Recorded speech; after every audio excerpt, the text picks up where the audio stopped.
Welcome to the groundbreaking news program that delves into the heart of Mormonism, your weekly window into the unique intersection of news, history, and culture that resonates with the tapestry of Mormonism.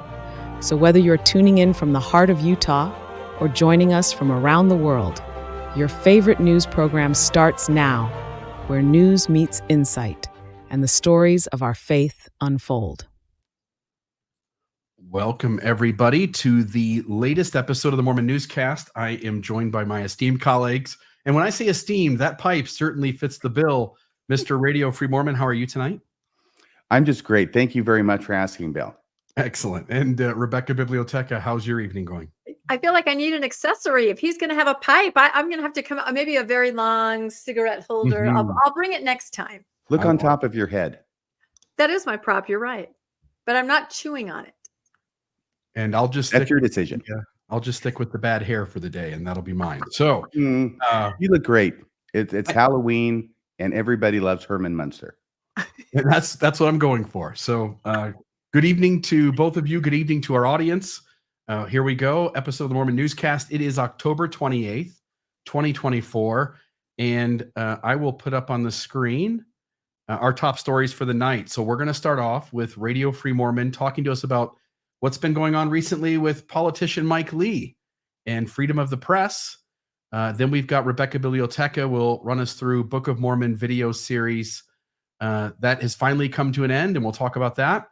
And then I'll share a story about BYU's multi-million-dollar man, AJ Dibansa. And then we'll return back to Rebecca for some temple dedication and temple on hold news.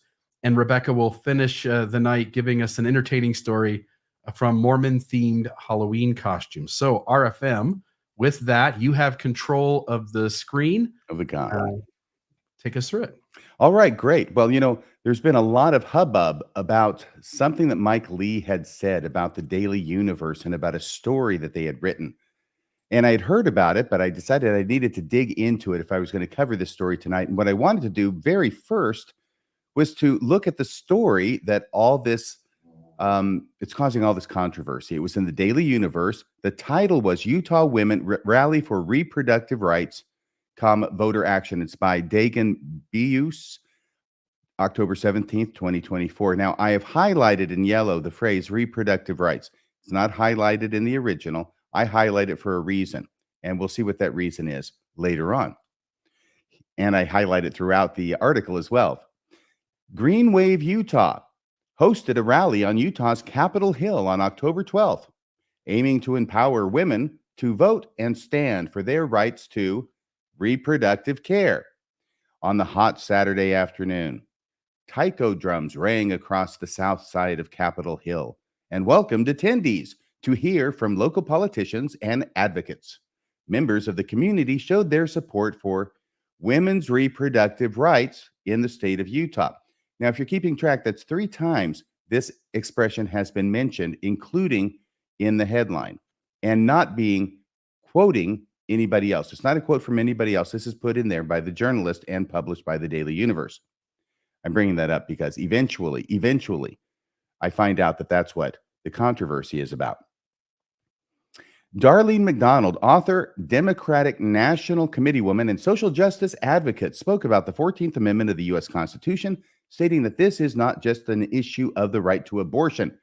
Here's a quote from McDonald. When you start chipping away at the 14th Amendment, when you start chipping away at the rights of citizenship, it gets a little bit easier to chip away at it, because if you gave them the right to chip away the rights to reproductive health care, now there's the expression again, but it's in a quote, you start chipping away the rights of citizenship that was guaranteed under the 14th Amendment, not just for women, but for everyone, McDonald said.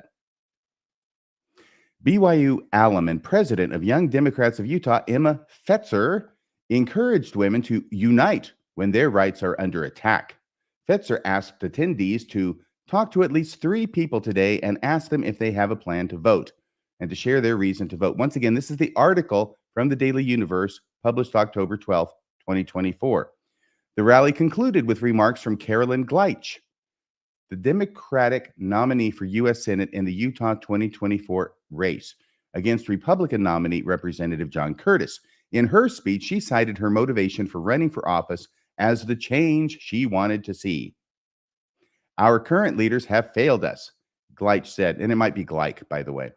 They are taking our state and our country in the wrong direction, and we can't keep sending the same kind of political leaders if we want a different outcome. It's up to us now to be the leaders that we want to see. Throughout her address, and this is coming to the close, it's not that long an article. Throughout her address, inspired by Democrat presidential nominee and Vice President Kamala Harris, Gleich led the group in chanting, "We're not going back," to honor the generations of women who battled for the rights they now enjoy. Quote from Gleich, "We need more women in the rooms where these decisions are made, and there is ample research that shows that when women lead, everybody benefits. We will not tolerate going backwards." And here's the conclusion of the article. Stephanie McKinnon, founder of Green Wave Utah, a recently founded organization founded, I think that's founder or founded, some form of the word in one sentence. It's just a university newspaper. Once again, Stephanie McKinnon, founder of Green Wave Utah, a recently founded organization founded by local Utahns, inspired by representatives to get involved and to take action, standing for women's reproductive rights. Okay, there's another time, right? I think that's the fourth time that phrase is used when it's not quoting anybody.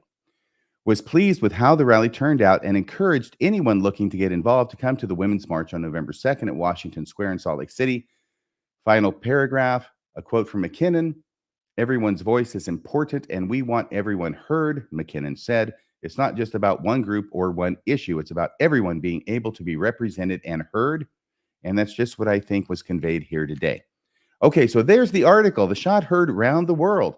And I read through it and I was kind of nonplussed as to what all the controversy was about, from what seems to be a rather straightforward reporting article about something that had happened at the state capitol on the steps as part of a rally. But others disagreed. Senator Mike Lee demands BYU remove article from student newspaper website. This is from October 24th, 2024. KUTV, Matthew Jacobson reporting. Lee, that's Senator Mike Lee, made the demand in a repost from an account claiming an October 17th article posted in the Daily Universe that covered a reproductive care and women's rights rally at the Utah State Capitol 5 days prior was condoning grave sin. Doesn't say where that's being quoted from, when we're left to assume it's from the post by Mike Lee, using assets of the private university's owner, the Church of Jesus Christ of Latter-day Saints. So the assets, I guess, being the school newspaper. Mike Lee's message in the repost on Wednesday, BYU, take down this article, came a day after he accepted accolades on his official Congressional X account from a group naming him as one of 5 senators who have worked tirelessly to protect and ensure our First Amendment rights and who have tirelessly fought the censorship regime. Can you say irony? I knew you could. The article in question was a report on what the speaker said during the public rally in Salt Lake City. Yes, we know that because we just read it, which discussed reproductive rights and focused on encouraging women to vote and concluded with a quote from one of the organizers. The article was a straightforward report on the rally and didn't delve into differing points of view. Mike Lee's post did not specify. This was the second big shock I had. First, that there was so much controversy about what seemed a rather simple article. The second thing is that Mike Lee did not specify the reason or reasons that he believed the article should be removed. Strikes me as strange. He just says, take it down. KUTV 2 News' Brian Mullehy reached out to both Mike Lee and BYU, submitting questions to both. Mullehy submitted these questions on Thursday morning. Questions for Senator Mike Lee. Why should BYU take the article down? Second question, why do I even have to ask this question? Why didn't you say it in the first place? Actually, that would be my second question. Their second question is, why shouldn't BYU's newspaper cover topics and issues that both support and challenge positions of the university and its sponsoring organization? Question 4, in calling for the paper to remove the story, are you trying to limit free speech? Yes. Instead of removal, why didn't you suggest the universe and or university provide context for the report, or seek to balance it by telling the pro-life side? You mean like someone who believes in the First Amendment would do? Well, we don't know the answers to those questions because Mike Lee has declined to answer them. Questions for BYU. They actually got a response from BYU. That's the third surprise. Questions for BYU. Will the article on the pro-choice rally be taken down as called for by Senator Lee? Why or why not? Does the university, by the way, at that very top, it does appear, and I want to thank Rebecca for pointing this out to me, and we'll get to it in a second, that BYU and the journalism school have apparently declined to take down the article. And I accessed that article this morning. So as late as this morning, it was still up, and I think it's probably still up now, that they have declined to take it down in response to Senator Mike Lee's request. Does the university believe Mike Lee's posts amounts to an effort to limit free speech? Are there topics that are off limits for coverage by the paper? Should there be? Must its coverage affirm the university and sponsoring organizations' positions? Was the Daily Universe article balanced? Should it be modified in any way? If so, why and how? Not bad questions. BYU responded and answered the questions. Lee had yet to respond as of the update day and time on this report, and I think that's true. As of now, I was looking to see if I could find anything right before the show. I haven't seen any kind of response from Mike Lee. If anybody out there knows of any, please let us know in the live chat. That'd be really helpful. I wasn't able to find any. Church leadership has been clear on its stance against abortion, as well as its differing stance on birth control in general.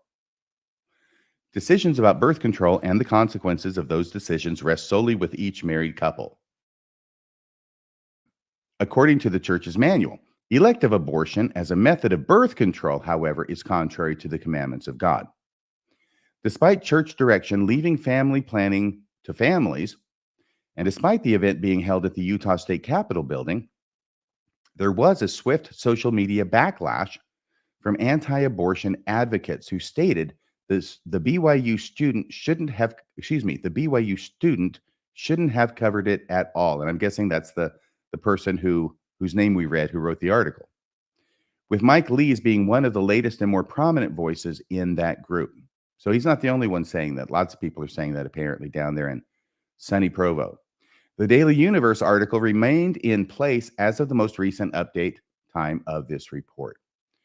And then the following day, that article was the 24th of October. Following day, October 25th, KUTV, Brian Malahy, they basically repeated the article, but they got an attorney who works in media, First Amendment issues to weigh in. And this is what this attorney named Jeff Hunt said, noting that BYU is a private university. He says it's not a First Amendment violation for Senator Lee to weigh in that way, but it certainly runs contrary to the free speech theory and concepts in this country. I would agree with him on his sentiments there, both the first and the second. Hunt also said Lee certainly is entitled to his opinion, adding faculty advisors for the BYU Daily Universe do an excellent job covering controversial subjects. KUTV News asked for an interview with Mike Lee on Thursday and sent questions to his office, including, was this post an attempt to limit free speech? Why shouldn't BYU's newspaper cover topics and issues that both support and challenge positions of the university? Lee's office did not return requests for comment as of the published time of this report. Okay.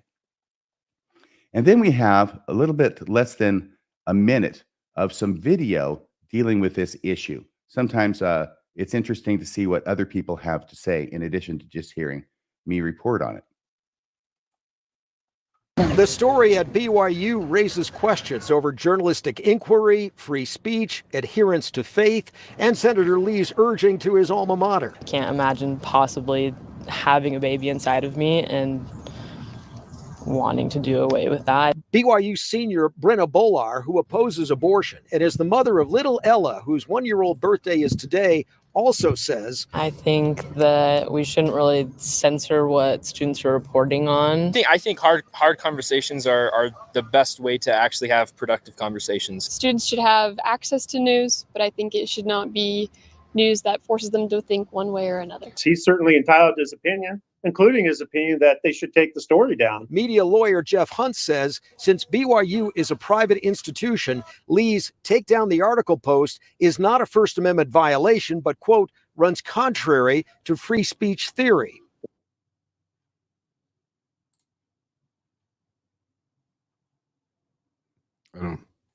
So there we have some video. There's a little bit more I want to read. Let me go ahead and read it, and then we'll all weigh in, okay? I'm sure everybody has a lot to say about this particular story. I've got a few comments as well. So we've got this is, oh, there it is. You know, and so I had to get this far into the story, going to KUTV of all people, which I understand is actually a professional organization. And I'm still left wondering, what the heck is this about? What, I know it's about the article, but what in the article is all this about? I finally got to the Cougar Chronicle in an article from October 25th, written by three guys, Adam Blake, Jax McKinney, and Jacob Christensen. And it took all three of them, but thank goodness they finally got to the nub of it and said, what is going on? And then I went back and highlighted those expressions. Here's their article, or at least two paragraphs from their article. On October 17th, the Daily Universe, the official student publication of Brigham Young University, published an article entitled, Utah Women Rally for Productive Rights and Voter Action, written by Dagus Bius. The article detailed events that took place on October 12th at a rally on Utah's Capitol Hill. The event, hosted by Green Wave Utah, sought to empower women to vote and stand for their rights to reproductive care. Okay. Immediately, backlash ensued against the newspaper's use of the term reproductive care. Thank you, Cougar Chronicle. That's what the backlash is about.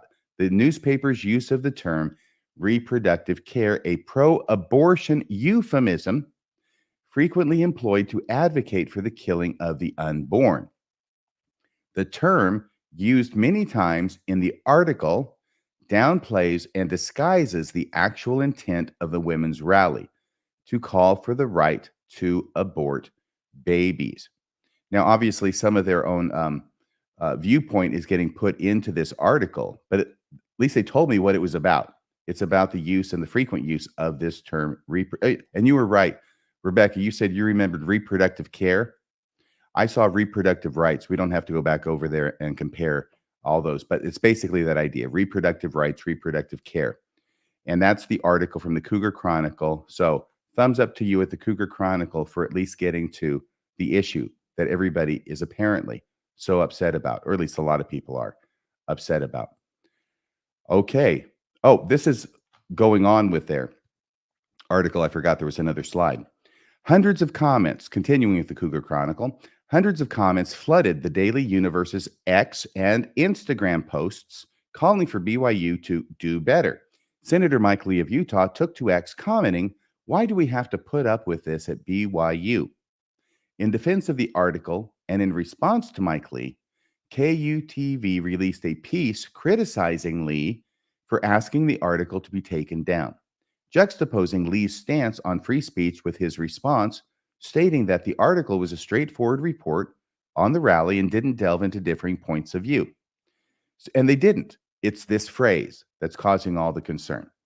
The piece also referenced the church's stance on abortion and birth control, noting that despite church direction leaving family planning to families, there was a swift social media backlash from anti-abortion advocates, with Lee's being one of the latest and more prominent voices in the group.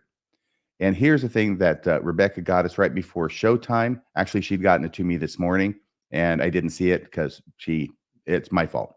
But here's the news, okay? You want to read this, Rebecca, since you found this one? Let's see. Yes, this comes from that Cougar Chronicle article. It says, referencing the article, BYU Communications stated, this article was an academic and learning exercise in a student media organization. As a school of communications, we sustain the leaders, doctrines, and positions of the Church of Jesus Christ of Latter-day Saints.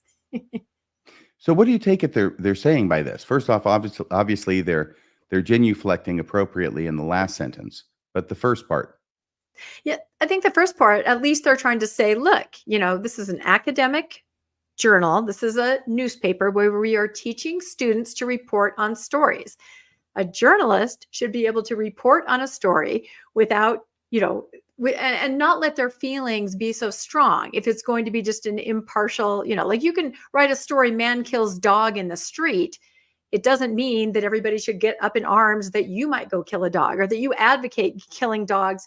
You are reporting on what happens. So, but I do want to make one quick point, because as I'm watching the chat over here, people are wondering about the Cougar Chronicle and its point of view. And I think this is important because they seem pretty dang sure that the right to reproductive care means abortion. So I'll just tell you who the Cougar Chronicle is. I'll just read this.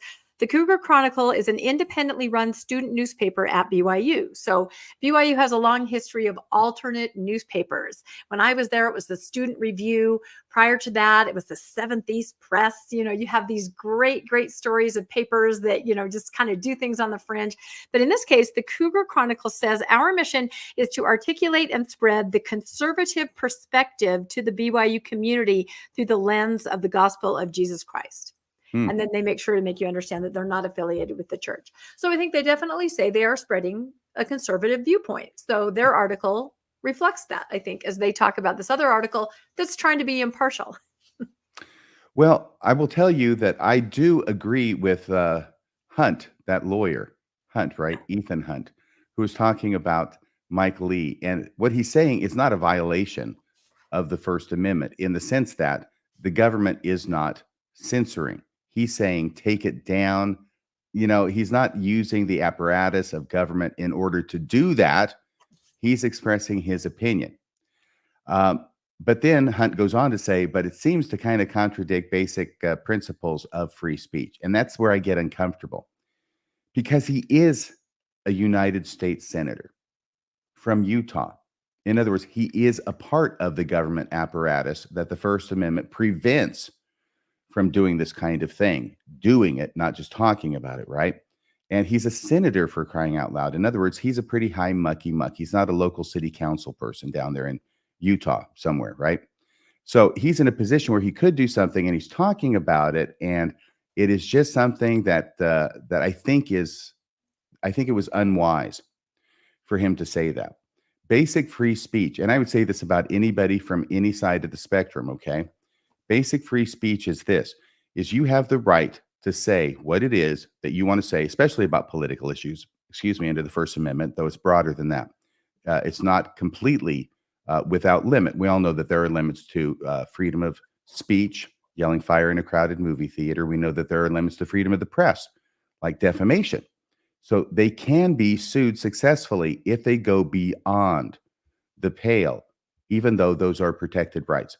And I just think that when a United States, especially a sitting United States senator, says something like that, that gives me heartburn. The correct response from my point of view, and I think from the Constitution's point of view, is that if you have a different opinion about something, you don't call for the opinion with which you disagree to be taken down so that nobody gets to see it. What you do is you talk about it, or you write about it, and you explain why it is that you disagree with what it was that was said. So the idea being, everybody can read the first thing. They can read your response to it. If there's another response, they can read that. If people have comments about it, they can read that. And people can actually make up their own mind in this country. The idea is to have free access to information, not access to only one part of the information that whoever it is who's in power feels is the one that they side with and the only one that they want to have heard. Bill, before we go to Rebecca, I was reminded of an incident that you had with Brian Hales that was similar to this. And you know what I'm talking about, so I won't bother explaining it right now. Could you just go ahead and explain it to the folks? Yeah, I was trying to look up the episode. I was going to put it up on the screen, but I did an episode called Handshakes and Drawn Swords. And the idea was that if Joseph Smith was visited by an angel with a flaming sword, commanding him to practice polygamy or he would die, the only way Joseph Smith could be sure that angel came from God would be to test him with the very test that God told Joseph Smith that he could use, which is to offer to shake hands with the angel. 141. Yes, Joseph seems to indicate that he was so sort of frightened by the angel. There's no description of him attempting to shake the angel's hand. Therefore, it could be an angel of darkness. He wouldn't be able to know because a handshake's the only way you know whether an angel is from God or not. Cool test that God comes up with so that we can prove angels and know which side they're on. Brian Hales was so bothered by the episode that when I published it, within about 48 hours, he reached out to me in a private email and he said, Brother Real, I'm going to, I don't know what the exact words were, but he with some force said, I'm telling you to remove that episode. And if you don't remove that episode, I'm prepared, and he included it as an attachment, his rough draft. He said, I am prepared to publish a rebuttal to your episode, which, first off, just like you said, hey, me putting this out and you making a rebuttal is good for business. I'm more than happy to have your rebuttal out there. And that's not just the way the First Amendment's supposed to work. That's the way scholarship is supposed to work too. Yes. And so I replied to Brian Hales and said, I won't be taking my episode down. You're more than welcome to publish your rebuttal. And in the meantime, I had a rough draft to his rebuttal. So what did I do? I took the rough draft to his rebuttal, knew that I could answer every one of his questions in a logical way and resolve every one of his pushbacks. And I created episode number 2 of Handshakes and Drawn Swords, and it was almost as popular as the first. Number 166, by the way. So there's that. Good old Brian Hales. By the way, if you do a Google image search for Brian Hales, one of the fun images you'll find is Brian standing advertising a Mormon Discussions t-shirt. He's asked me to take that thing down too. Strangely enough, it's still found on the internet. Well, bravo. Let's hear it for free speech. You know, Brian Hales, he's what do you call it? He's a guy who gives you the knockout drops when you're going to get operated on. He's the anesthesiologist. He makes a living, and a very good living, by the way, trying to put people to sleep. Me, on the other hand, I try and make a living trying to keep people awake. That's my goal. I'm not always successful. I hope he's more successful than I am. Did you hear what I called him? What did you call him? I said he's a douche canoe, but whatever. This is not Mormonism After Dark. Hey, I'm sorry. What is Brian's favorite book of the Book of Mormon? Ether. Ether. I got it. Very good. Rebecca, what do you think about this whole story? Let's hear from you. You know, like I said before, BYU, and I, was there in 1984. I was there until 2000, right, when I was working there too. And they've always had this history of people in the daily universe trying really hard to put these stories out, be impartial, talk about the news of the day. And it is a journalism program, yet they are under the thumb of the university, of course, being a private university. And I think when Mike Lee comes out and says, take it down, he's also kind of dog whistling to the powers that be in the church a little bit, because of course they have a relationship, the church leaders and the senator, right? We know there's a lot of back and forth there. So if he says, take it down, he may be feeling, or there may be a sense that if he says it and church leaders pay attention, they have, of course, the final say at BYU, and they could get it taken down. So that didn't happen. So some stories are kind of squelched, others are let through. And again, there's this very robust system of the independent newspaper that arises up off campus. It can never stay more than a couple years because it's privately funded and it always causes a lot of controversy. But I'm telling you, when I was at school, the Daily Universe was everywhere. You could grab one, but boy, when that student review hit the shelves, you'd grab that, and they had some really good articles. So those students at BYU, they're doing the best they can in the system. They're trying really hard, and they're also having the experience of what it's like to kind of have an alternative paper and what that means. So a lot of really good scholarship out of that. In fact, I've been trying to put together an episode. Some notables that you would know started in the Seventh East Press way back in the 70s. I mean, really? Some people in the post-Mormon community who are older started this press, and they did a lot of good work. So I think this story is about freedom of speech in that way, and I think that you covered it extremely well. Well, thank you. Praise from Caesar. Can I add just a couple thoughts? One is that Mike Lee seems to know a little bit about your episode, The Rules of the Game, because his effort is to get the things out of the way. Don't let them. And again, it's such a neutral thing that it seems sort of ridiculous that he wants it gone. Mhm.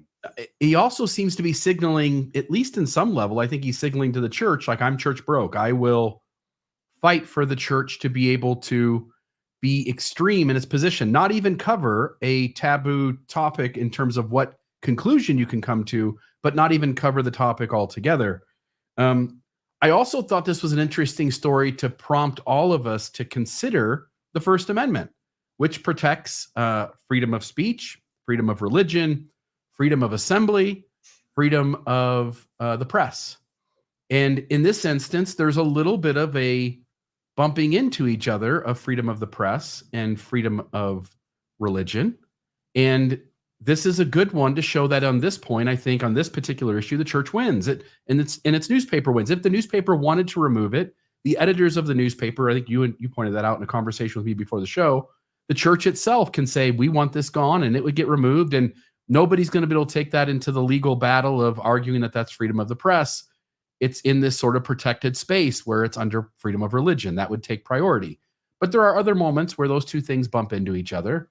And I think it's worthy for us as citizens of a country that are under these rules to kind of consider that when these things sort of bump into each other, how might one decide which one's right and which one's wrong?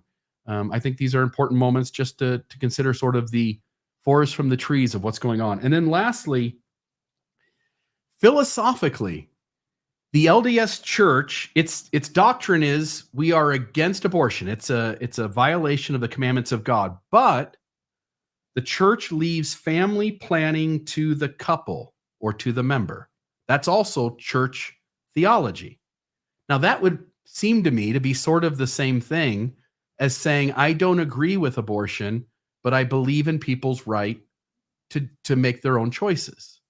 And the church, whether it intentionally says so or not, seems to be saying the same thing. Yes, seems. I got a feeling that they're playing the old personal revelation card here. And what they really mean is we support the husband and the wife's decision about having children as long as they do what we tell you to do. Amen. That's it. All right. What's next? Rebecca, back to you. That's right. Let's move on. And I do see some people in the chat talking about the Seventh East Press. It is well worth looking up. It's such a fascinating period of history. And as you see in the chat, Maxine Hanks, Jeff Pingree, really these Gerardo people Rivera. very notable. He wasn't. He was asked to leave. No. Anyway, it's worth looking up, and it kind of renews my interest in doing an episode on it. I've talked to all these guys that Latter Day is mentioning in the chat, and some want to talk about it, others want to kind of it's in the past, but to me it's a big piece of history, so I may dig in. All right, let's go to our next slide. Thank you, RFM. That was an excellently handled presentation. All right. I came across this story probably about 3 o'clock in the morning last night, because that's what I do on Sunday nights when I'm getting ready for the newscast. I no longer prepare for like Sunday school lessons or primary lessons. I prepare for the newscast. So it's very fun to have a place to put my, those skills that we all had, right, doing the lesson. So I don't know how many of you have been following for the last 7 years the series of Book of Mormon videos that have been coming out. There have been 45 altogether. I have podcasted about it here, I think on the newscast a couple times, because it brought us this version of Jesus where he's wearing this lovely frock. And I think I've done a couple things where I say who wore it best, because he's got that waistband, he's got the sleeves. Anyway, he looks marvelous. So this is a series that's been going on since 2017 and it's at the very end, 45 videos. So this article kind of took a look back at the whole history, 7 years of making these Book of Mormon videos. I'm sure if you haven't seen them, you've had relatives talk about them like I have, or put them on when you least expect it and you watch them. So it says that before they started filming in 2017, they went and talked to some of the church leaders. Back then, President Russell Nelson was just an elder Nelson. And he said, when they asked, how should we approach this? What should we do? There's all kinds of different ways we can look at it. He said, this is to help gather Israel. It's to teach the doctrine. It's to teach the covenants. And most importantly, to testify of Jesus Christ. Please filter everything through this story. And I think that's what's happened. So there was a lot to the article. It was kind of just a send off, a final reminder that this has been going on. But the part that really just made me laugh in the middle of the night, I'm calling this section, "No Man Knows My Location." Because obviously you're filming Book of Mormon videos over 7 years, 45 videos, and you have to be in a location, right? You have to indicate where you are or where in the world this is taking place. Or do you? In this case, no man knows my location. The article says, but with the distinction, visualization over dramatization, that's kind of their concept, came some particular challenges. One was set locations. Merrill was one of the directors. What he said was he called it location neutrality. That's a new phrase we all might want to learn. And that was key when choosing locations, meaning anywhere we picked for filming could not be so recognizable that viewers might think a Book of Mormon story had truly taken place there. I had to read like that like 4 times in the middle of the night. They had to make sure they chose a location where it didn't really look like the Book of Mormon had happened. So I, of course, made some AI. Here is the Book of Mormon on the moon. I think that, and also on, I think that's probably planet Saturn or something. So obviously it didn't, well, we don't know. We can't say it didn't take place there, but not recognizably. So it goes on to say, so we're not saying this happened in the heartland. We're not saying this happened in Central America. We're not saying South America. What we're saying is it happened. Well, and this is the testimony of Jesus Christ. On that last slide where you had the moon pictures. Yes. Is it true that behind some of those boulders in the background were hiding Quakers? I think so. 6 foot tall moon Quakers. Yep, that's it. They're all there. Yeah. All the proof is there. Everything you need. So I just found that to be really interesting. And I made a post about this today because I knew I was going to talk about it on the newscast. And our friend Jackson Washburn, who often will chime in and say things on Mormonish podcast Facebook page, he reminded me of the original article back in 2017, where they sort of said the same thing. And I read that as a nuanced, faithful member. And I read this statement here. This is when they began the whole series. He says, so we're not saying this happens in the heartland, and we're not, oh, this is the one I already read, this next one. Okay.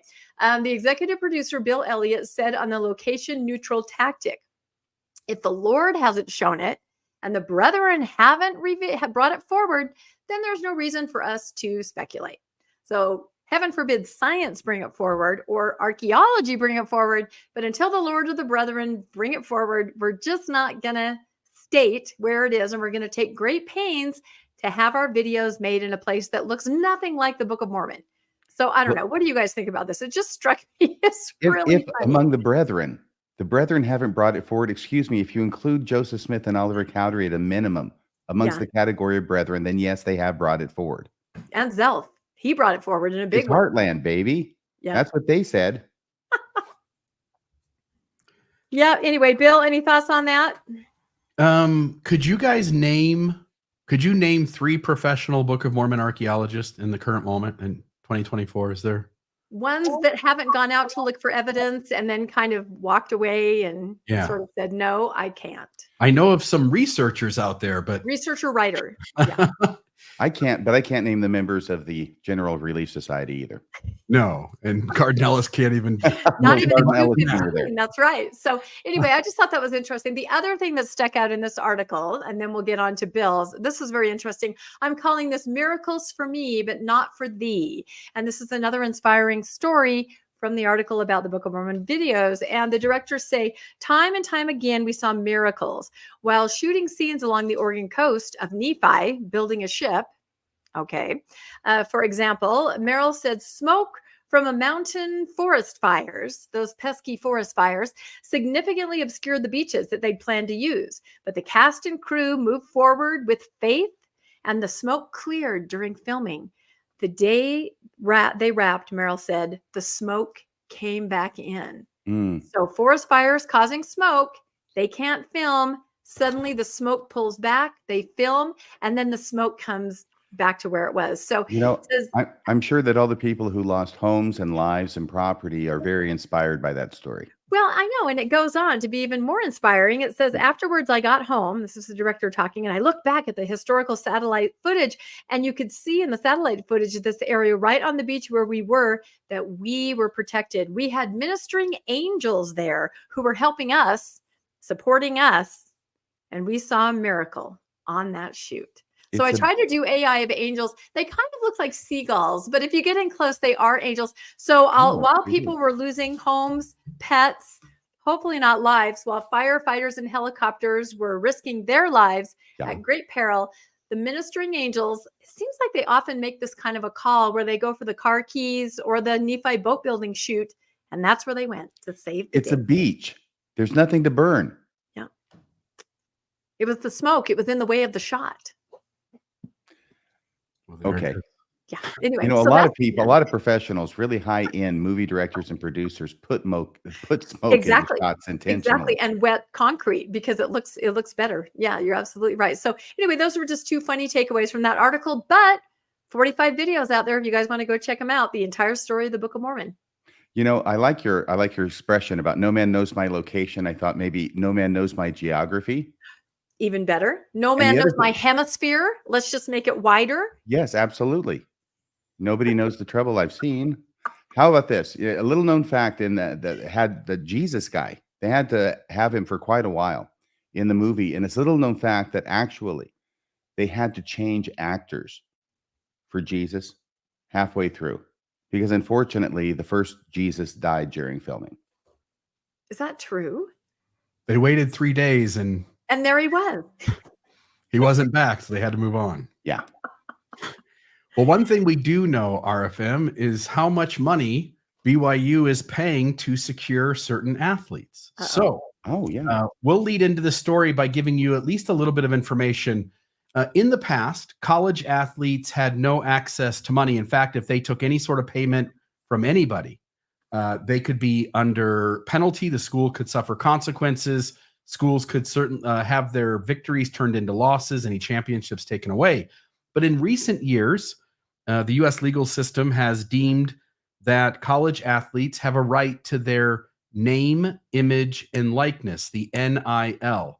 So in the following story regarding BYU and a high school athlete, when the acronym NIL is mentioned, recognize that that means name, image, and likeness. Good evening. A staggering new report reveals that BYU, owned by the Church of Jesus Christ of Latter-day Saints, is offering up to $4.5 million in NIL money to AJ Dybansta, the #1 overall men's basketball prospect for 2025. This massive sum is raising eyebrows, especially considering the possible source of the funding. Could some of it be coming from tithing donations of everyday church members? Dybansta, a 6'9" forward who attends Utah Prep, has impressed scouts nationwide and is being pursued by major schools like Alabama, North Carolina, and Kansas. But it's BYU's jaw-dropping NIL offer that seems to be turning heads. An offer of $4.5 million for a high school athlete. Is this what the church wants to invest in? This isn't just about sports. With an institution like BYU, where funds are tied to the LDS Church, it's important to ask, is this where tithing money is going? Every year, church members faithfully donate 10% of their income, believing it will be used for spiritual purposes, humanitarian efforts, and supporting church programs. But when millions are being funneled into recruiting a basketball player, questions arise about the church's financial priorities. Additionally, what does this kind of money mean for other students at BYU, for those hoping for scholarships, grants, or any other kind of financial aid? How does this $4.5 million offer affect their chances of receiving educational support? Could prioritizing a sports star at the high school level limit resources for those who need help paying for their education? And if BYU has this much cash to throw at athletes, what does it say about the church's broader motivations? Is it about spiritual growth, Or has athletic prestige become the real focus? This type of spending begs deeper questions about the direction and values of an institution claiming to prioritize faith and education. But beyond all these questions, maybe such is just more simple than that. One analyst had this to say: AJ isn't just going to take the highest check, but the money has to be competitive. Phil Knight could decide he wants AJ at Nike's flagship school in Oregon and make an offer no one can match. But outside of that, I believe BYU boosters will offer whatever it takes and will be AJ's highest offer, whether that be $4 million, $5 million, $6 million, etc. Getting AJ would mean more to BYU than any other school. If AJ goes to North Carolina, Kansas, or whatever other school, he will be great. At those two schools specifically, he'd have that powerful brand behind him his whole career. He would also be another name in the long line of NBA greats. At BYU, AJ not only will elevate BYU basketball, but he has a chance to change the perception of the entire university. BYU is associated with the church. And true or not, I think many boosters believe that AJ can open doors for BYU as a whole, and to an extension, the church. If the potential future face of Nike can go to BYU, why can't a five-star quarterback choose BYU? And for a university like BYU that can seem weird to outsiders as a strange, mostly white university tucked away in Utah, having AJ associated with BYU his whole life can open doors and break down barriers. And if BYU is in the public spotlight, does that have a marketing impact for church and missionary efforts? Maybe not, but no other boosters at any school are asking those questions. Those mean something to BYU, which is why I think boosters won't be outbid to get talent like AJ. And what I would just add sort of in the conclusion, the way I understand how this works is there are significant wealthy donors, boosters at every school, and they're going to essentially foot the bill for these kinds of things. But we do know that BYU gets some of its funding from church donations from members. And so I think it's fair to ask sort of where this money comes from. My hunch is that most of it is coming from private donors to the university. In what they're trying to, the last thing there, the main point it was trying to make was that BYU and those who are concerned about its relevance and the impact that it has are often thinking about these issues in a much different way than just a normal college. BYU is tied to the church and is considering if a certain athlete who sort of brings down some of the racial barriers that have existed in the past in the church and sort of gives the image of its star athletes being people of color, and it sort of opens the door. He's got a foreign name. I don't know necessarily where he's from, but I assume he's a U.S. citizen. But with a foreign name, it's sort of, you could see why the church would think this is a great marketing strategy to have a black athlete who has a foreign sort of name being prominent at their school, that it might in fact do what that last quote said, which is open up doors that otherwise may not have been accessible. And but at the same time, $4.5 million to a high school kid to bring him into your school. I guess my point being is that BYU might see the value as higher than a normal college would, because the impact of this kid, his reach would be far beyond just the school. It would affect sort of the image of the church in various places as well. Your thoughts, you two? I think in theory, but as someone mentioned in the chat, my first comment is BYU has more money than any of these. There are ways that they can always give more money. They can win every tournament, as it was said in the chat. They can do whatever they want with the money. And as we all know, on the tithing slip, the Perpetual Education Fund went away. I guess it's now the Perpetual Basketball football, sports fund, right? So I don't know. It just seems like it's not an even playing field, because you know that all the church has to do is ask a wealthy donor, say, hey, this is important to us for all the reasons that you just stated, and we need this, So that's one of my thought, that I don't know the impact that other people may see. They may see it as that, oh, they can just buy anything with money without knowing where that phrase comes from. Other schools, other universities may feel that and see that as they see all their best players going to BYU. Now that kind of changes things at BYU too. And now when I was at BYU in the 80s, was at parties before where there was like alcohol things going on, and there would be athletes were there would be a phone call, on a phone with a cord, right? And they'd say, get the athletes out. They were tipped off. They can't be caught at a party where there's alcohol. They have to appear to be keeping all the standards, so there's all those issues of kids coming in that weren't raised LDS. And, are the standards really something that is going to work? I don't know. I don't know the answer to that. Maybe it is. But in my day, as I say, I know that they definitely showed favoritism to the athletes as far as them making sure that they would not get into any kind of trouble. So it's going to be really interesting to watch this. If they get this kid, which he seems incredible, you're right, the publicity is going to be through the roof.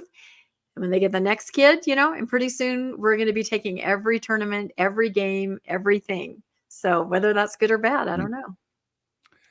Yeah, I don't know enough about this to really have a strong opinion one way or the other. I'm sure there are persuasive arguments on both sides. It strikes me, though, that college sports, let's just say college football, college basketball, is just going to be professional basketball, professional football at an earlier age. All those things that, in my mind, made college sports different and in some ways more special than professional sports, it sounds like it's going to be obliterated across the board. It also indicates to me, if you have the money to pay this guy $4.5 million, now that you have to pay people for their name, image, and likeness, this guy's going to get multiple offers from multiple schools, and he can take the highest offer. What it means is that at a time when you didn't have to pay them, you were still probably making $4.5 million or more on his name, image, and likeness. And when you add up, the top 5, 10 players on a top 5 on a basketball, or top 10 or 15 on a football team, you're making some really nice cash on those folks. And sometimes those folks those kids get injured and they never play another game. They don't make it to the pros. And the one entity that benefits, I'm with you, RFM, it sort of takes away from the joy of amateur sports, but also the schools make a lot of money on the backs of these kids. That's a good argument from the other side too. Yeah. Well, awesome. Let's turn the time back over to Rebecca. She's got a few more stories for us, and we'll go with those. I have a couple more. I'm so distracted by your pipe, though, RFM. It's great. It's awesome. I'm just distracted by it. Okay. As I said, a new segment called Tut Temple Update Time. I have 2 quick ones for us. Let's see if I can move these. Here we go. Okay. So this is kind of big. The Deseret Peak, Utah Temple. The open house was just going on for the last couple weeks. I meant to try to get over there, but I did not. This was announced back in 2019. And if you want to know what the Lone Peak, Nevada temple is going to look like, this is pretty much it. The same size, 71,000 square feet and 182 feet tall. Look at that there. It looks like something out of the Arabian Nights. It does, doesn't it? There's no way to miss that out there in the Tooele area. So the reason this temple is so exciting is because the dedication is coming up. We've heard of dedications before, but this is incredibly special because President Russell M. Nelson will dedicate the Deseret Peak, Utah Temple. This is the headline in the church news. He's actually going to be dedicating this temple because it is the 200th temple to be dedicated. And this is quite something, or is it? We'll kind of crunch some numbers in a minute. So for anyone who's interested in this, the dedication ceremony will be at 4 p.m. Mountain Time on November 10th. That's a Sunday. And it's going to be rebroadcast in meeting houses all over at 7 p.m. So I'm sure if you want to watch this somehow, you can find a way. So it says, let's see. I wonder if it will be pre-recorded. What's the over under on that? Okay, so this is how cynical I am. That's the first thing I thought when I heard he was going to dedicate it. Will he actually physically be there on the location in Tooele at the temple? I don't know. Or will they just have a screen and there he is? I'm not sure what's going to happen. I really don't know. I have no idea. Anyway, so he's also going to be accompanied by Elder Gary E. Stevenson. Ironically, those are the two that spoke in conference about the end of the world rhetoric. So that's interesting that they're both going out there to Tooele area. Let's see. So it must be sad to be a billionaire and contemplating the end of the world next week. Must be. He should start giving his money away if he really thinks the end of the world is coming. If he really did. To lay up treasure in heavens, Gary. That's right. That's right. You have to give it away. So it says this event marks a significant milestone because it's the 200th temple, as I just said.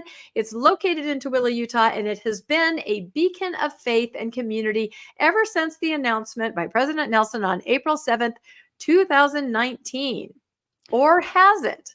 I don't know how many of you remember this, but it was not announced as being in Tooele. It was first going to be built in a little town called Erda. And I was talking to RFM about this about a couple hours ago. He goes, what the hell's Erda?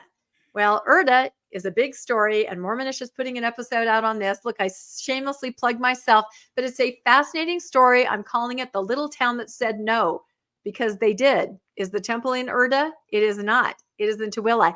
And there is a big backstory on this. So look for that episode next week sometime. So Beacon of Hope. Erda is a town in Utah? Yeah, it's where the temple was announced. It's a tiny little rural, no infrastructure, just absolutely as rural as you can get.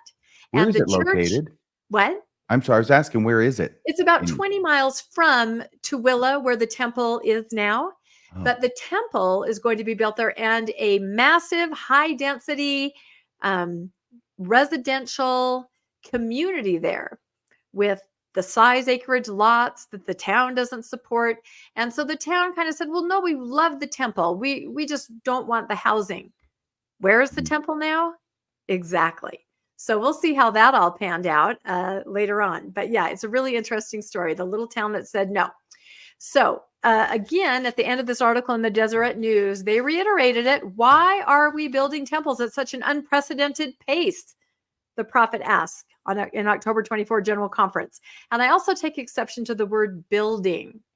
I don't think we're building temples. I think we're announcing temples. There's a big difference. Yeah. I've spent the last week or so talking with and podcasting with Laura Lee Hall, who is the former chief temple architect. And I'm going to bring up some of her points in a minute here. Why? Because the Lord has instructed us to do so. That's the answer now to all the residents in all these towns. The Lord has said, this is why we're doing it. The blessings of the temple help to gather Israel on both sides of the veil. These blessings also help to prepare a people who will help prepare the world for what? The second coming.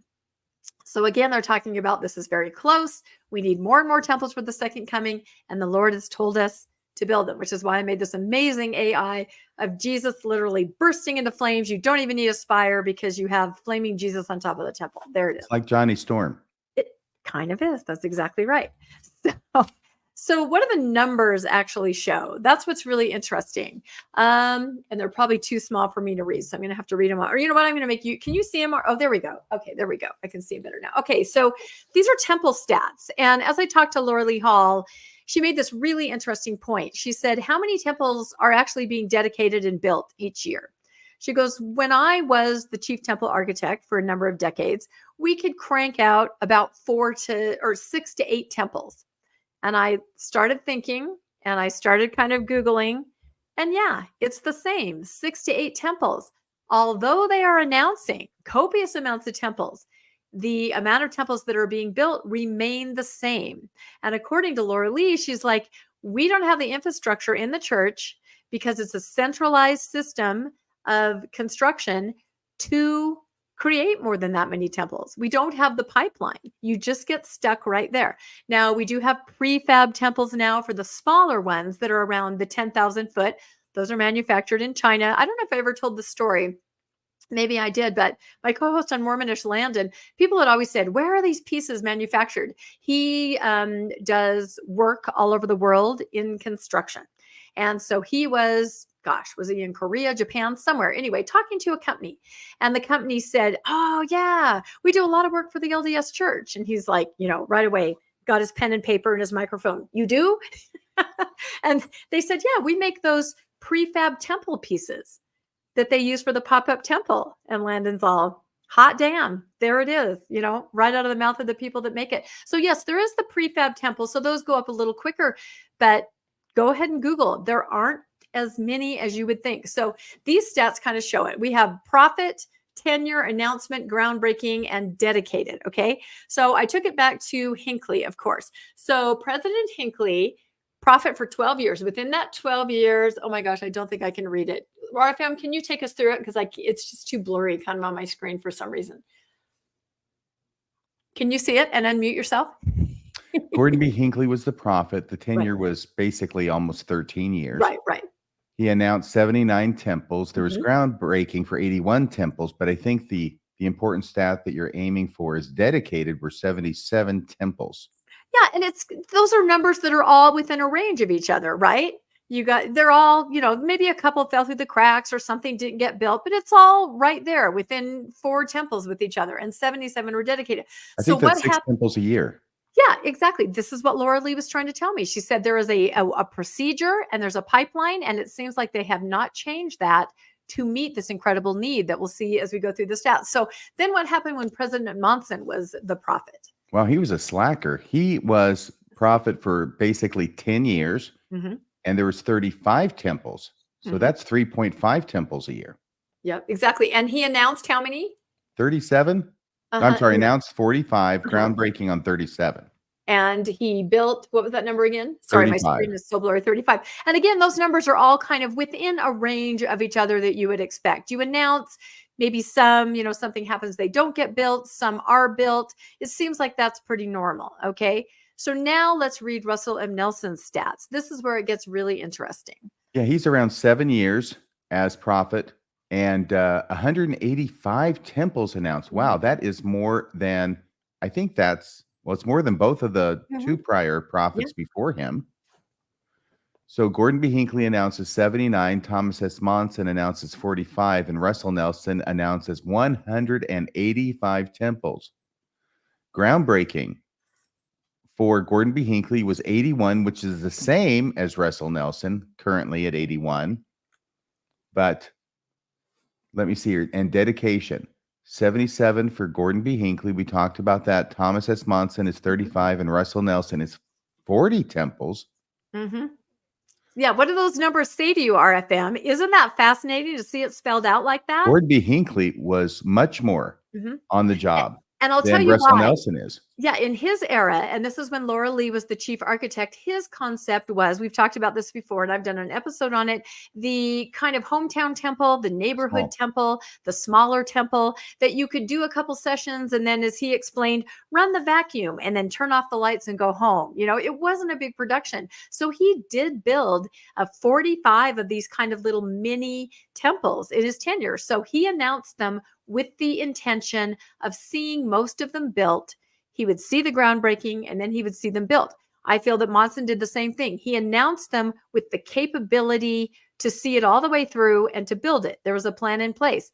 Then you get to Nelson. It's absolutely off the chart. Announcement. Laura Lee told us, it used to be you do a lot of due diligence on location. Now it's just an announcement. You make the location fit later. And we're seeing that with the pushback from some of the residents. So and sometimes you can't, sometimes like with Hong Kong, was it Hong Kong or somewhere else in China? China is the one that is now off the list. They simply announced it, and now it's gone if you look at the list of temples. So, but I thought this was incredible. So I kind of did a little more math on the next slide here. So overall, in the entire life of the church, there have been 367 LDS temples announced. Now, within that number, some have been built, some have been dedicated, some have had groundbreakings. So 200 of those temples have been dedicated or will be with this Deseret Peak. And so that is 55% of the temples that have been announced have been built. So if you were in school and you get your paper back and it has a 55 on it, what does that mean? You failed. It's an F. Like it shows right there, F. right? It's an F grade. So a lot more temples being announced. To me, that's sort of throwing mud on the wall. And as Laura Lee described, a backlog for a century. How long is it going to take them to build 167 temples if they stopped announcing today at 8 to 10, 6, 8, 10 a year? I don't know. It's pretty fascinating when you really look at the numbers and then you start thinking, as we've talked about before, why these announcements? They generate excitement. They allude to growth that isn't there. And Laura Lee Hall had an amazing episode on Mormon stories today. If you guys haven't caught that, John brought up the point that he's hearing anecdotally that these towns where there isn't any progress on a temple, maybe it was announced 3 years ago and nothing has happened yet. Can you guess whose fault it is? Whose fault is that? It's the members for not paying tithing. Exactly. Or bringing more members, being a member missionary. Yeah. So they can spin it like that and they don't have to do a dang thing except for announce it and then hold it over your head for decades. So I don't know. Bill, what do you think about these stats? I thought they were fascinating.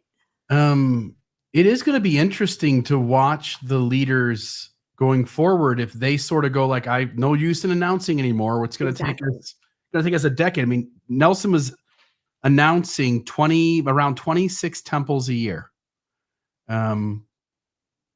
You're going to have a decade and a half of just trying to play some sort of catch up before you even felt like you could even approach naming again. So if the next guy wants to beat Nelson and the guy after that wants to beat that guy, it's just going to start to get ridiculous where there's 300 temples announced and, again, you're building 6 to 8 a year. I think most people are going to look back and see President Hinckley as a much more effective Mormon leader anyway. Mm-hmm. And it's sort of strange that Nelson tried to play this game of announcing way more temples than Hinckley, but unable to complete them. Nelson seemed to have a little bit of a trouble getting across the finish line. Yep, I think so too. And I think I'd be really interested what any faithful member would think of that graph, the last one that I showed, if they even realize that, if that means anything or how they would interpret that. But to me, it just, this excessive announcement. So when it says, why are we building temples at such an unprecedented pace? You're not. It's the same pace. You're just announcing your intention. Someday, pipe dream, wish list, someday to have more. Yeah, they're announcing temples that they're never going to be built. Yep. It's kind of like the second coming. They keep announcing it, but it's never going to happen. It's always just out of reach, but that's enough to keep people engaged and involved and also fearful of stepping away, like the second coming rhetoric. So, all right. So that's what's up with Deseret Peak. We'll show some pictures from that groundbreaking in a couple weeks when it happens. So let's see. Now, this is a really interesting quick story. And I'm so lucky to have two friends that live in Belgium. One is a mutual friend, Martine, and then I have another friend there too. And one of them brought to my attention this article about the Brussels, Belgium temple. And there are some stats on it. It was announced in 2021. It's going to be one of those ones where they repurpose an existing building, as you can see there on the screen, and they're going to fit it into the community. There's no place they can build a standalone temple. It's going to have a meeting house in it, I think a reception area. So it'll be maybe kind of like the Manhattan Temple, where you're in a more urban area and you kind of build up, right? You got the temple on one floor, you got the meeting house. So anyway, exciting announcement. Everybody's absolutely thrilled. And then this very interesting article came out. This is by Alan Lallemande, and it is in the Gazette van Antwerp. And again, I couldn't read it, but I had friends that could. So this is great. So the article says the Mormon Church purchased this property in 2021 and in the same year applied for a zoning change to a religious and cultural center. So same MO. As we know, we have to go in and apply to change the zone so you can put your religious building in. An environmental permit for conversion to a house of worship followed on June 25th of this year. This application was rejected. Did we ever hear anything about that? I don't think we ever did. I guess they don't really announce the nuts and bolts of what's happening with a temple when it's, this is the back and forth, the legal back and forth. It would not be in line with the regional zoning plan, is what they said in Brussels. The Brussels environment confirms that the procedures and negotiations are continuing correctly in accordance with the regulations of the city of Brussels, said the spokesman for the church in Belgium. So just what I said, the church says, no, this is just fine. It's back and forth. It's what normally happens. So an opening date has not been announced. So we don't know when it's going to be built. So now this is the part where it gets really interesting. The Mormon church itself claims to have 7,000 members in our country. The Observatory for Harmful Cults in Belgium, the IACSSO, calls that an overestimate. Oh dear. The Observatory for what? For harmful cults. It's a watchdog group that looks at organizations that are coming into the country and assesses whether they might meet the criteria of being considered something a little more harmful than just a religion. So it's called the Observatory for Harmful Cults. Anyway, so they say this is an overestimate to say there are 7,000 members there. Journalist Alain Lemond, who wrote a book on cults in Belgium, rather estimates the number at around 4,200. And if we do the math on that, that tracks with everything that we track as far as the percentages and the overestimations. The IACSSO says it keeps a close eye on the faith community. Polygamy, the organization renounced, but it still opposes abortion, contraception, and homosexuality. Church members also donate 10% of their total income. It is not known how much the investment in Brussels will cost. The Information and Advisory Center on Harmful Cultarian Organizations, Cultarian, I don't know what that is either, is an independent center established at the FPS Justice. What do you guys think of that? Yeah, we wouldn't say cultarian organizations. We would just say cults. Yes, I think that's what we would say. Exactly. So anyway, fascinating, huh? I'm sure most of you weren't staying up at night wondering what was happening with the Belgium Brussels temple, but now we know. Looks like there's a watchdog group looking into it, and they're working on getting the correct permits. So we'll see. When it comes to China, sort of here at least stalling out for a moment, sort of strange that our Father in heaven would tell his prophet where to put a temple, only to find out that the chain of events would be such that maybe such an idea could be thwarted. You think the master of the universe would sort of know the end game? Yes. I don't know. You would say, I have the power. The master of the universe might have known that the location that he designated for Heber Valley would require that millions of gallons a day of water are pumped out from the land underneath the temple. There's all kinds of things. And again, this goes back to what Laura Lee Hall keeps telling us. It used to be you would do that kind of due diligence on the ground. You would choose a site. She herself was sent out to select all the sites. You look very carefully. You talk to the community. You understand what's happening. That's not what's happening now. You're just throwing out announcements. Remember the announcement about India? That just came into President Nelson's head while he was standing at the stand and said, there's going to be a temple in India. You haven't done any due diligence. And these are the kind of problems that you're going to run into. You're going to run into neighborhood pushback, and it's just going to happen over and over. So I've got a feeling that Johnny Storm Jesus is not going to be happy with the good people in Erda. Yeah, I don't know. It's fascinating to watch, though. I have to say, it really is. I don't know if everyone's tired of me talking about it, but to me, this whole temple building stuff is where they say it out loud. They don't mean to, but they do. So it's really interesting to watch. Where did you get that bit about it just coming into President Nelson's mind at the stand when he was announcing temples? That's in different articles in the church news that he didn't know he was going to say it, and then he was impressed to say it. There are times when I say things that I didn't intend to say. It usually ends badly. I know. We watch your podcast. Thank you. Zing. Zing. Well, Rebecca, you've got one final story for us. I have one final story. I do, because that's right, because I realized that this is the podcast before Halloween, right? It's not Halloween Eve. It's pre-Halloween Eve. So there's a couple things floating around out there that I thought would be interesting. So this I came across, and there were so many just great comments that people made on this. I just thought I have to share this on the newscast. It's just wonderful. So I actually made this meme, but it's a Christian sentiment. It says, a Christian is like a pumpkin. God picks you from the patch, brings you in, washes all the dirt off of you. Then he cuts off the top. He scoops out all the yucky stuff. He removes the seeds of doubt, hate, greed, etc. And then he carves you a new smiling face and puts his light inside of you to shine for all. So I posted out there this on social media just to see what some people would think of it. And there were some really interesting comments. First, let me ask you guys, have you heard this before? It's sort of a metaphor for Halloween and being a Christian. I suppose I came up with it myself a number of years ago for the primary class. It wasn't that detailed.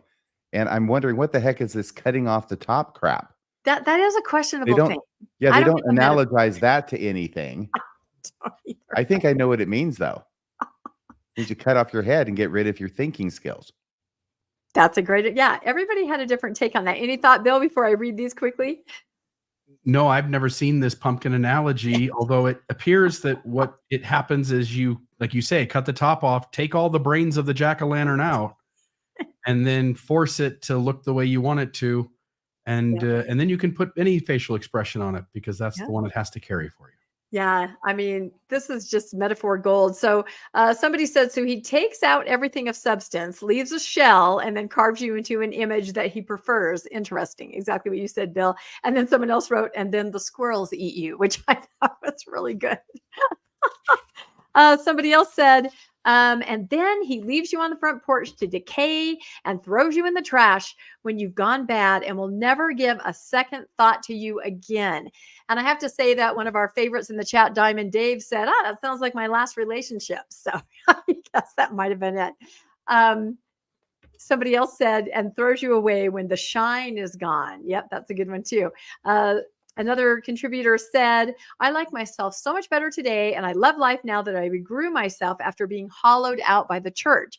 I'm good, thanks. I'm happy just to be a pumpkin and not all jacked up. LOL. I thought that was really good. We have some very creative people out there in our environment, don't we?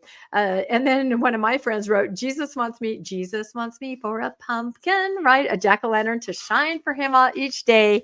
I wonder, is that your lesson, RFM? Is that kind of what you came up when you were a primary teacher? No, and I wasn't a teacher. I was just I don't know. Somehow I was there to give a message, and it was Halloween, and I just thought jack-o'-lantern and the light of Christ and Jesus, and there's the candle glowing, and we can all be Jesus's jack-o'-lanterns. I love it. You were asked to give the Halloween message. That's wonderful in primary. Somebody else says, leaves you an empty shell of your former self to rot eternally. Let's just take it to the end. And then somebody said, being a Christian is like being a pumpkin. You get your brains removed and are made to look happy regardless of how you really feel. So yeah, interesting, but some strong emotions there. So, okay. So let's end on a lighter note here because it is almost Halloween. And I know you guys are probably looking for costumes. I was trying to find a really inexpensive costume. I think I came up with a really good one. I don't know how many of you guys have seen the movie Smile, but I just decided to answer the door like that with the smile face on. Super cheap. All you have to do is smile. So for those of you that'll see the movie, you'll get it and you'll laugh. So you haven't seen it, have you, RFM? You look really cute. I think I've seen the trailers. They yeah, exactly. It's like people that just now, right? maniacally smile, right? And don't stop. So anyway, cheap costume ideas. So, but let's talk about some LDS themed Halloween costumes, right? What can we expect to see our LDS friends and neighbors, or even some of us wearing this Halloween? There's a lot of good ones. So of course you can do the Book of Mormon, right? That's tried and true. You can wear the Book of Mormon right there. You're like a living, breathing, walking pass along card when you go to the door. You can also dress up like Angel Moroni. We've seen this before too, where you, I don't know, gold tinfoil, cover yourself with gold face paint, and there you are, the Angel Moroni greeting everybody at the Ward Halloween party, which looks like a lot. Just don't sit on anybody's furniture if you decide to do the gold paint Moroni. No, yep, that's right. We talked about that before because I've shown this before. You do not sit on the furniture. I love that. Why are the Book of Mormon and the Bible interlacing fingers? That's what I want to know. Well, they're the two sticks of Joseph, right? There you go. They have to be together. They're a match set. And speaking of match set, you can do a family costume, CTR for everybody, or husband and wife, looks like Moroni and the Book of Mormon, hand in hand. So these are very inspiring. And you can kind of wear your religion on your sleeve at Halloween. So is that your stick of Joseph, or are you just happy to see me? Yeah. Oh, he had to go there. So Book of Mormon costumes are extremely popular. These are all real costumes that I found from real people. You can dress up like whoever those guys are on the top left. A little kid right there is Helaman. On the bottom right, you have, that's actually a post-Mormon dressed up like layman, because I think the post-Mormon crowd tends to more go after the layman Lemuel costume. So I thought that was really good, taken right out of those church manuals. And then interestingly, here in the middle is somebody who is selling a Book of Mormon costume. You can see the look he's going for over there on the upper right. And he says he's going to sell it for $30. The accessories are not for sale, but they might be for sale. So I don't know. Gold plates sold separately. Gold plates are sold separately. That's exactly right. But, you know, it's a fun costume, but I feel like it kind of limits you at the ward party. You have to just sit there at the table. I mean, you can't really get up and move around. Yes, and no cartwheels. Don't forget this guy. This guy dressed like Moroni too on a special occasion. You know, it's interesting. I had him on that slide and I go, ooh, RFM and Bill are going to kill me if I make the joke. Oh, how'd he get in there? So I did not put him there. It was Bill. So I don't know. Bill put on some weight and went to the gym a little bit. You know, that might look kind of like Bill. It maybe a little. Well, you know, everyone thought he was a gladiator, but all of us knew because he was waving that title of liberty. You know, there's only one. How much do you weigh? Where was that? Was it not in the slides? RFM, how much do you weigh? Huh? Oh, let's not go there. I'm logging off if we start with that kind of talk. Oh my gosh. Yeah, look at that. Absolutely. That's you. Yeah, you know. What are you weighing at today? What's the You think that looks like Bill, RFM? Yeah. Oh boy. Really? Just give him a few years and a few pounds. I'm at 198. We can go around the room and Oh yeah, go ahead. Oh, wait, my mic's muted. I wait. Oh, now I'm back.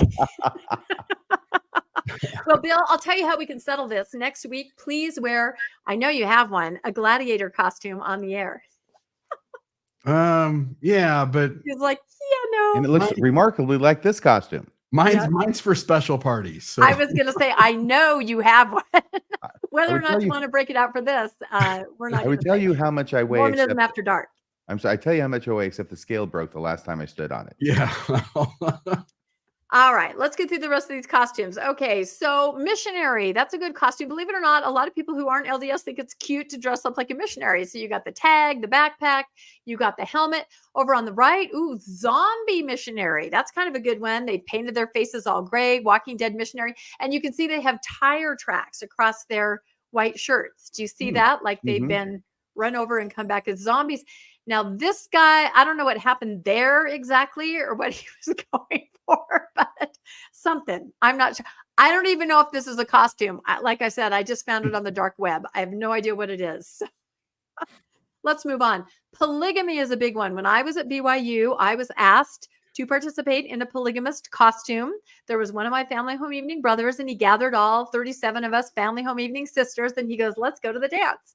I'll be the husband and you guys be the wives. I said, no, thank you. I'm going to go to the movies instead. But this is a popular costume and really easy to put together. So that's a good one. Let's see. Oh, the LDS Church is trying to appear more Christian, right? So just go straight at Christianity. You've got Adam and Eve on the left. You've got, you may as well dress up like the Holy Bible in the middle. On the right, you have a Christian song leader. It is okay now for Mormons to do this. We've seen... The Holy Bible one looks like a tissue box. It does. I think it's probably repurposed. Yeah. Just grab the head and yank. Yeah, that's anyway, all kinds of Christian themed costumes that I think would be really good if somebody wanted to try that. Also, this is kind of fun. The things that we've lost in the last couple years, as far as what the church used to do, ministering, 3-hour block, scouts, you know, this is, I think, from a trick or trunk, but look at all these things that they're, you know, facetiously saying, say goodbye to, it's died. But this is kind of a testament to all the change we've seen in the church over the last couple of years. Yeah, get your own planet, the great apostasy, gravestones for them all. That's an interesting take on it. President Nelson has really been trying his best to kill off the Mormon church, hasn't he? You know, that is exactly what I thought when I saw it all put it together like that with a Halloween theme, to kill off what we all knew it as. That's exactly right. Is Mormon on there? The word Mormon? I can't read in the back. It might there's a couple I can't see. Yeah. Anyway, really interesting, huh? So that's a fun costume too. You can think of some more of your own. Okay, so what little kid? Oh, here we go. Okay. So I decided to come up with some of my own that we could wear based on church themes and things that we've seen in conference. So like I said, Bill, I'll be talking about water bottles. Crush the water bottle costume. We all remember that, right? It was Mhm. Haney, wasn't it, RFM? It was Haney It was who Mr. Haney. And Haney if who you're walked Henry B. into lunch. Eyring, It if you're was Henry B. Eyring and Eyring, you will Oakes lie and Nelson. Yep, they were sitting in a cafeteria table, the Mean Girls table, and they invited him over to be nice. President Nelson crushed his water bottle, and everybody else said, "Oh my gosh, the prophet has crushed a water bottle. and I then he need to do it left. too." That's right. Oh, they made this joke that Eyring crushed it to the side. That's right. That's what I'm saying. If he's going as Eyring, he has to lay down. Yeah, you have to lay down. So anyway, water bottle costume, you can stand at the porch and then you can crush yourself down. Everyone will get the message. Follow the prophet. I think it's great. I think it's a good one. And it has a good environmental message. Okay. How about President Nelson's flaming spiral of death airplane costume, right? Who can forget that? You're in the plane, you can tell the story, you can careen. You need to find somebody to walk with you who's a scared atheist, though. I think that was part of the story. Needs The to be a woman who was female too. Yeah. yeah, Mhm. you need to find somebody, and you can kind of repurpose that if you remember Brad Wilcox's story, where he said studies have shown that the atheists, when the plane goes down, are the ones that stomp on everybody else. So there's a lot you can do with a plane. I'm just saying, as far as the Right. metaphor. It's very popular in Delta, Utah this year. Yes, that's exactly right. So, yep. So that's a good one.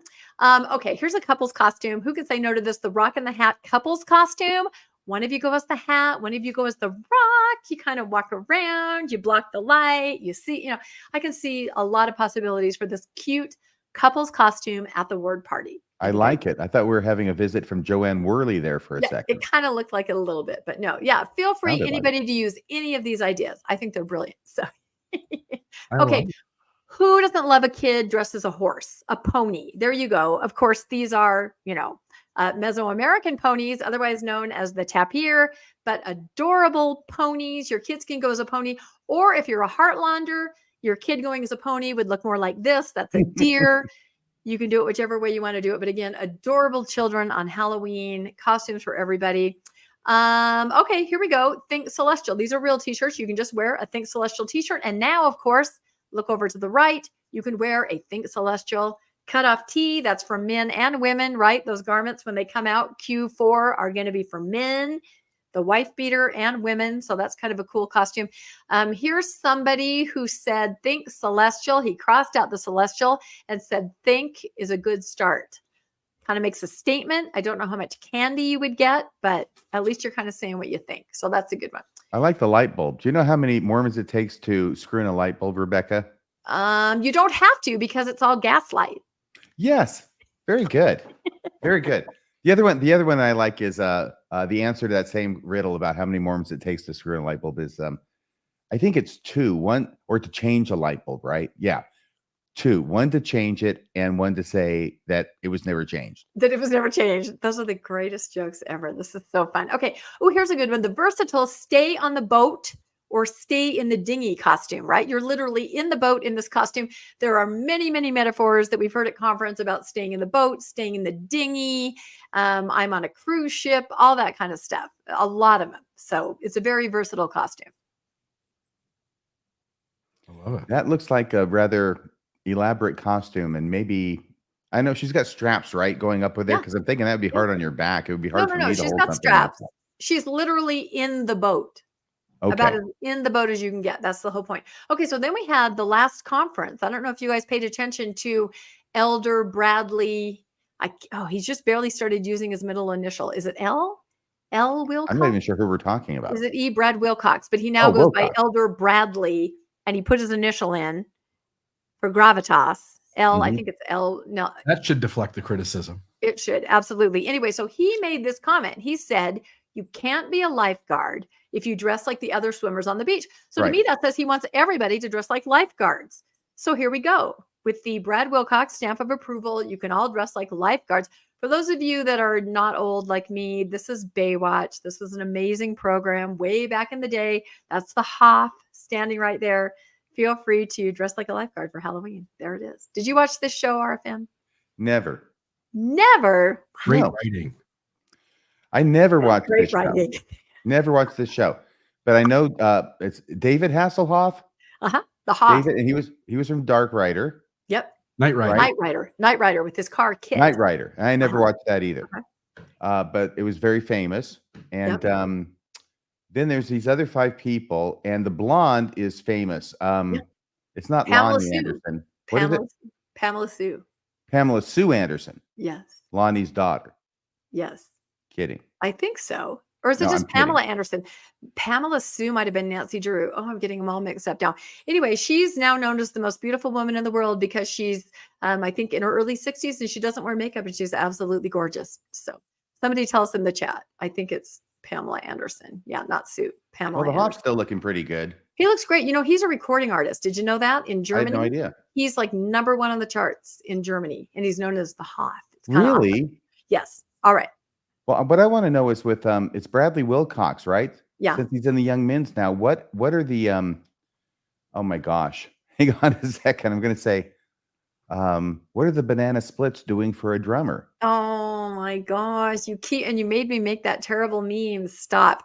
Yes, I did. Let's move I on. said there with a gun to your head and made you make that You meme. did. You forced me.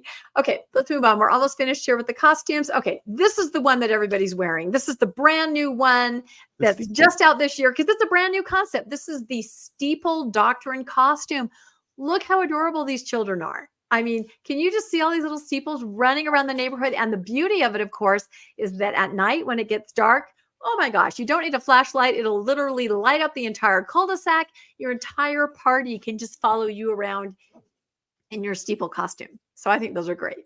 Yeah, somebody says they're not tall enough.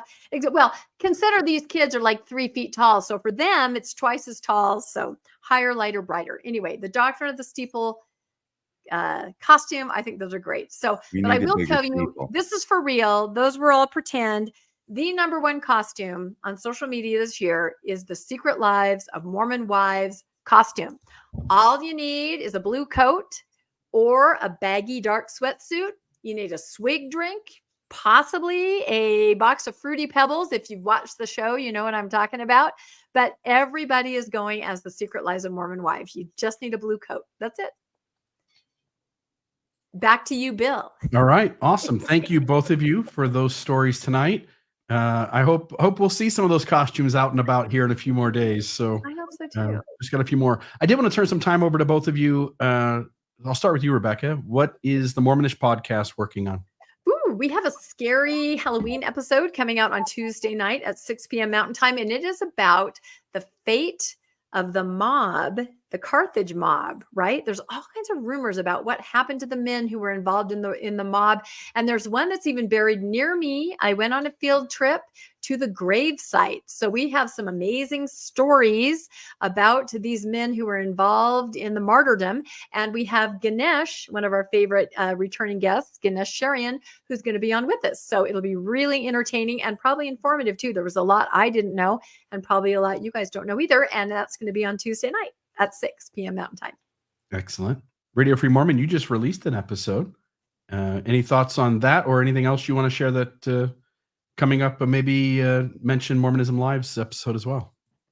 Well, I tell you what, I've got something processing below because I had a picture that was related to a steeple, and I just wanted to share it with the audience. It's in a slideshow of a thing I haven't recorded yet, but it seemed apropos at the moment. So I'm waiting for that to work its way through. Looks like it did show up. Is it at the very end? Well, hang on a sec. Where is it? Well, it should be. It should be this here. No, that's us. That's what we're doing. Well, yes, but that's the third one now. So it just showed up on the screen. No, that was there from the beginning. The Mormon-themed Halloween costumes. Yeah, but I mean, well, like I have this one, and then I have the other one, which is my screen that's been there from the beginning. So this just now popped up. Maybe you accidentally shared a different tab or something. Oh, I have no idea. It even says, can you talk about Wednesday? Can you talk about Wednesday, and I'll just see if this works at all. If it doesn't, then that's probably best. Ooh, yeah. So Wednesday, we're going to have a Mormonism Live Halloween special. We will share a few Halloween stories that have happened in our lives, and then we'll turn the majority of the time over to the followers of the show, the live viewers, and you guys can call in or join us live in studio and share with us some of the things that have happened to you over a lifetime in your experiences with Halloween. So should be a fun episode, should be a chance for us to hear some scary things, maybe some funny things, but everything having to do with the Dia de Muertos, right? Which is Day of the Dead, which is the Spanish version of Halloween, which we will not be celebrating. We'll do the English version, plain old Halloween. Right. Technically, of course, I think the Day of the Dead is the same day at All Saints Day or Yeah. All Hallows Day on November 1st, and Halloween being the night before, or Yeah. the Eve, All Hallows Eve. That thing's not working out, so you'll have to wait to see it some other time, because for some reason it's getting mixed in with the current slides that we're showing. And so all it does when I try and process my slideshow, it comes up with tonight's slideshow. The mysteries of Technology. StreamYard. All right. Well, anything else from the two of you? No, I think Not that's it. for I me. just hope everybody has a really awesome, wonderful Halloween and have a lot of fun and be safe. And we'll see everybody next time, I guess. Huh? Yeah. In celebration of Halloween coming up, who do you think is the scariest past church leader? Oh. As in prophet? Joseph F. Smith. Well, I don't have that one, so we'll just go with Elder Oaks. Elder Dallin H.O. Oaks here. First, it's a wrap for this week's edition of the Mormon Newscast. Second, we appreciate you tuning in and sharing this time with us. Third, keep the conversation going and stay informed on all things Mormonism. And finally, until next week, wishing you peace and joy. See you next Monday at 6 p.m. on the Mormon Newscast. And cheers to all the feminists, homosexuals, and so-called intellectuals.